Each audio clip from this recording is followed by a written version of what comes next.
Feinstein. There were probably 35 Democrats in California who were lined up to run for the open Senate seat. First time since 1992 there would have been an open Senate seat. And Dianne Feinstein said, oh, not so fast. Yeah. I mean, I will say, and I don't mean this as any criticism as Dianne Feinstein at all, but the Democrats do have a generational problem, that their leadership is old. Nancy Pelosi is in her late 70s. Dianne Feinstein, I believe, is 83 or 4. 84 now. Yeah. She'll be 85 when she runs. And my favorite clip on C-SPAN is still Robert Byrd saying there's nothing wrong with age. It's one of the most beautiful speeches ever. You should go look it up. It's spectacular. But the fact of the matter is that there's sort of a bottleneck at the top for Democratic leadership. In the House, their leaders are, Steny Hoyer is, I don't know how old, somewhere in his 70s.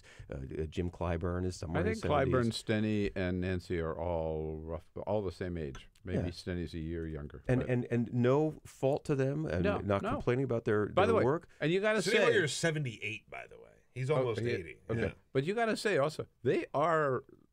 There's no lack of energy and no lack of hard work with it. They're filling their job just as, like a 20-year-old would. Right. But the issue becomes that there are younger people with ambition, and there's nowhere for them to go. Yeah. And nowhere for them to move up, and nowhere for them to take leadership positions, and it becomes an internal fight. In fact, Linda Sanchez was on C-SPAN this week saying something along the lines of like, it's just time for them to retire and move on. So it's an interesting thing that when you have leadership, respected leadership, that has done it for a long time, there comes a time to pass a baton, particularly, I will say, for this party, which is struggling to define itself.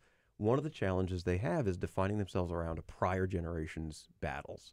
So it'll be interesting to see if the Democrats really can sort of sort this out and get behind, DIFI. We talked a little bit about this yesterday in the sense that I think either Bernie Sanders or Donald Trump, and maybe both of them, have almost blown the age issue out of the water. I mean, because you got the oldest president. We didn't think of it, but he's the oldest person ever to be president, Donald Trump, and he's already talked about running for re-election, right? Right. At which time he'd be almost 80 at the end of a term. I don't even want to think about a second term for Donald Trump, but were that to happen. And you're right. If you look at the front runners for people who are being talked about for 2020, Bernie Sanders, Joe Biden, Elizabeth Warren. Yeah. Well, they're all of that generation. Now keep in mind, part of the change here is that, in America, people don't die anymore. I mean, that's right. No, the lifespan of particularly rich people is like 150 now. I mean, it is not surprising or unusual for someone in their 70s, their 80s to still be active in their work and still being productive and all that stuff. Right. And well into their 90s.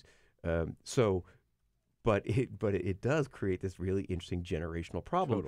If the Democrats need to engage young people, which is clearly where their strength is, then they need to start thinking about engaging younger candidates. There are only so many slots, and when none of those slots open up, exactly, right? Yeah, what are you going to run for? Right. So, which is why I, as former Democratic chair of California, and as a good friend, longtime friend of Senator Feinstein's, I was somebody called me yesterday about it, and I told them I thought for sure that I wasn't surprised. Because Dianne really loves the Senate. I think she's been a very effective senator, that she would want to run again. But I also think she must know she's going to have a primary challenge. There's some of those Democrats who are going to run for the open seat will just say, well, look, I can't wait forever, But honestly, that would be a primary challenge that could be really respectful. There's nothing wrong with a primary challenge that says, Senator, you've been great. And we love you, but we'd like to try something new without having to do what we do in politics now and say like, our nephew used to be a drug dealer, whatever it is, like we don't need to. So I am all for healthy primaries, which is why one of the reasons I supported Bernie Sanders over Hillary Clinton. Can we make sure the party needed a primary, and I think that